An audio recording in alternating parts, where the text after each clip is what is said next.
Last mini బ్లాగ్లో చెప్పాను కదా, మేము ఆరెగన్ ఏజీ ఫస్ట్కి వెళ్ళామని చెప్పి. అక్కడ చాలా పెట్స్ని చూసాము, వాటికి ఫీడ్ చేసాము. అండ్ ఐరా సాష్ అయితే బాగా ఎంజాయ్ చేశారు. అండ్ ఇక్కడ ఏంటంటే షీప్కి ఊళ్ళని కట్ చేస్తున్నారండి. అండ్ మీకు నెక్స్ట్ మినీ బ్లాగ్లో చూపిస్తాను. వాళ్ళు ఒక్కసారిగా అక్కడ కట్ చేసిన ఊల్ ఎంత పెద్దదిగా వచ్చిందనేది నేను నెక్స్ట్ బ్లాగ్లో పోస్ట్ చేస్తాను. మినీ బ్లాగ్లో మీరైతే చూస్తుండండి. లాస్ట్ మినీ బ్లాగ్లో చెప్పాను కదా, మేము ఆరెగన్ ఏజీ ఫస్ట్కి వెళ్ళామని చెప్పి. అక్కడ చాలా పెట్స్ని చూసాము, వాటికి ఫీడ్ చేసాము. అండ్ ఐరా సాష్ అయితే బాగా ఎంజాయ్ చేశారు. అండ్ ఇక్కడ ఏంటంటే షీప్కి ఊళ్ళని కట్ చేస్తున్నారండి. అండ్ మీకు నెక్స్ట్ మినీ బ్లాగ్లో చూపిస్తాను. వాళ్ళు ఒక్కసారిగా అక్కడ కట్ చేసిన ఊల్ ఎంత పెద్దదిగా వచ్చిందనేది నేను నెక్స్ట్ బ్లాగ్లో పోస్ట్ చేస్తాను. మినీ బ్లాగ్లో మీరైతే చూస్తుండండి.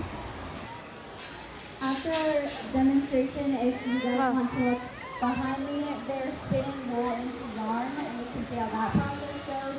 It's really cool if you want to go check it out.